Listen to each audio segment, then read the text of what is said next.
Welcome back to Peaks 47. So what I'm going to start off with doing today, I've just got some white in the airbrush.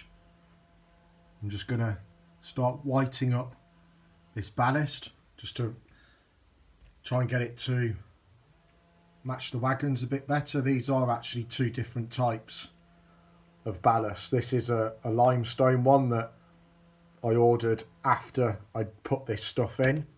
So I'm just going to tone this down with some whites now, and then just probably put some whites around different areas of the building just to create a bit of a dust look on it.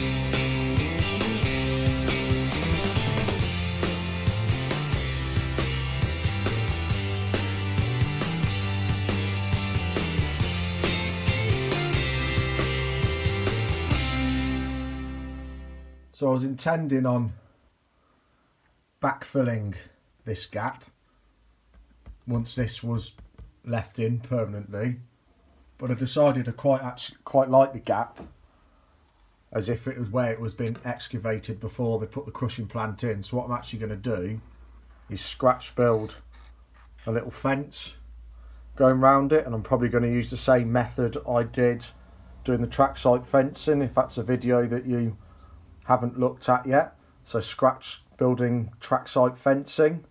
So I'm going to use cocktail sticks and some fishing line. Probably I've got some £30, but I think I'll probably go a little bit finer, maybe something like £10 line might be a bit more to scale. I'm going to see if I can put 2 or maybe 3 pieces of fishing line going across the fence. So that's what I'm going to work on next. So I'll show you how that's going to be done. So I've gone with every inch to make give or take 6 foot. I feel like 8 foot is probably a little bit wide apart for where this is. Get the height correct on this one, and then use this as a guide for the following posts. I'd say that's probably about right. See how far off I am. About 17 mil there. There we go, 16 mil. So I can use that first one now as a guide to do the rest.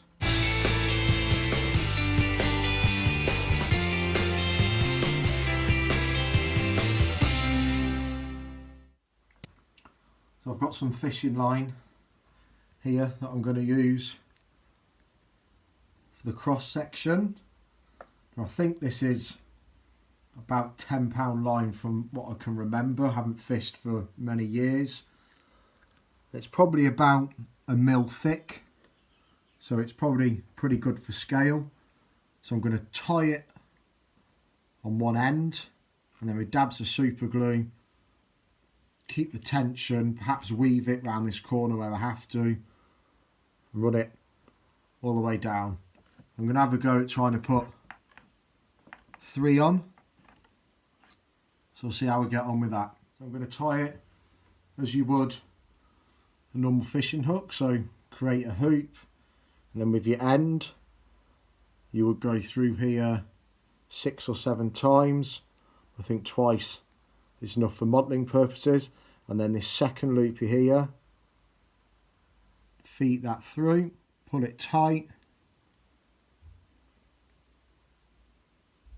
and there is your knot.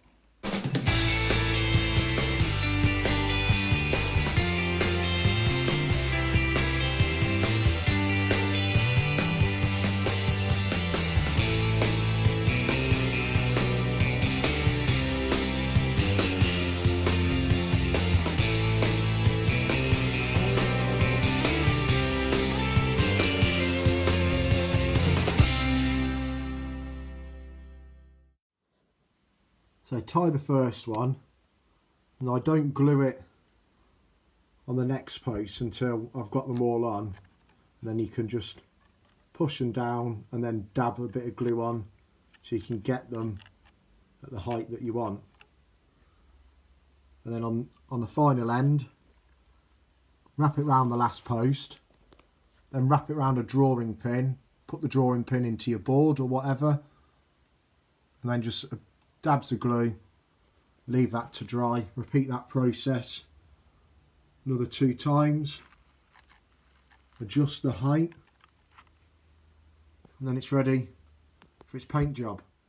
So then now it's under tension, you can manipulate the height coming off the corners. So this corner will dictate the majority of it, so I need to bring it down slightly, so I can just push that one down, push them all down to the height that I want. Gives me enough room then to get the third and final one along the top. So then with a little screwdriver, like I was saying earlier, you can just manipulate the line where you want it, and once you're happy with where you've got it, you want the really cheap super glue, the runny sort of glue, and if you just dab that on top of the post, you'll see it will just run down the post and catch the line. And obviously once it's all dry, you can look at painting it, and that's another good advantage of using fishing line. It's really easy to paint, and it holds the paint quite well.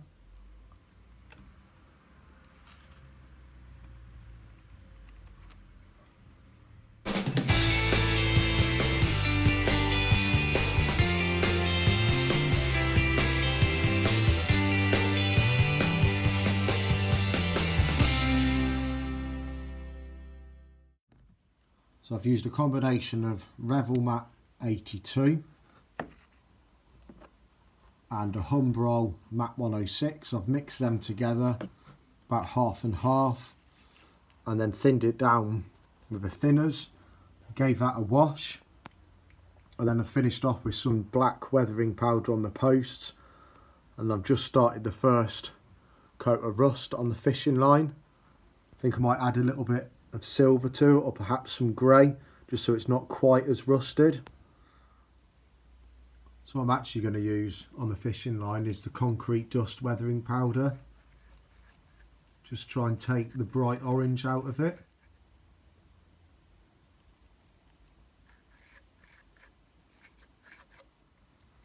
So I've made up a bit more sea foam with just quite a light green on it. And I'm just going to put these as little saplings. They've just had the opportunity to come out between the gap of the building.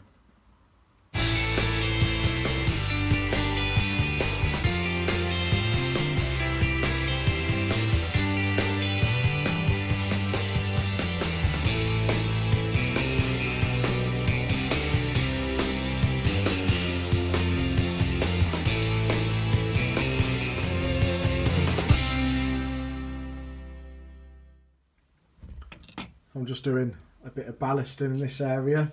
I don't usually film ballasting, but I thought since it was a point, I'll just show you how I do it. And I find the best way is to put too much just up from the point, and then you can work the ballast in rather than putting too much in here and then having to hoover it out. So just gradually work it into the area where you want it, putting a little bit at a time. And the main bits that you need to worry about is this inside rail where the blades are, and then these check rails. This is what's going to create a problem if you get ballast in here. So once you've finished putting it in, I'll just use my nail just to clear it. I don't seem to have any problems. Same with the frog as well, just as long as there's nothing in there and you just move it out with your nail, it's not really an issue.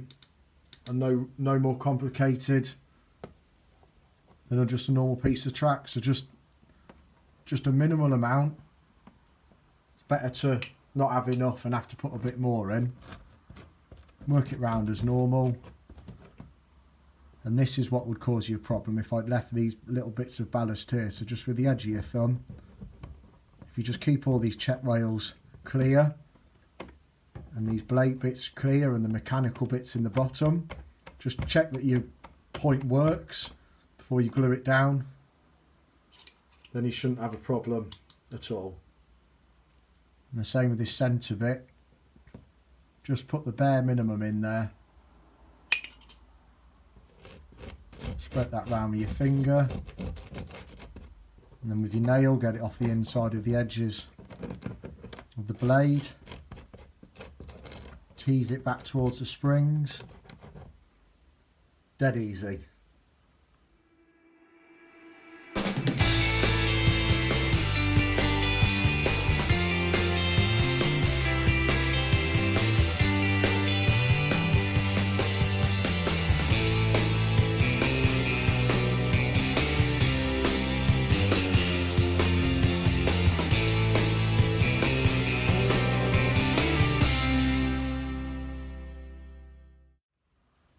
And when you're happy, I've shown you before, I just run a bit of rolling stock over it and that should pick up any issues.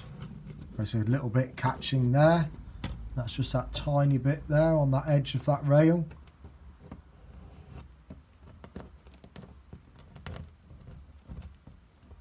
And it's a lot easier to be doing it now than once it's glued down.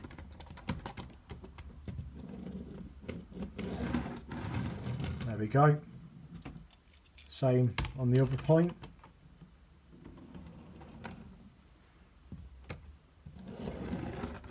Just make sure it runs freely. Happy days. That's all the ballast down in this area now. I've actually run out of ballast, which isn't bad because I've got to this point just about. So I'm just going to put the crushing plant and the hopper back in place just to make sure I've still got the clearance. And I think I'll probably leave these in position and then they can be glued in then with the ballast.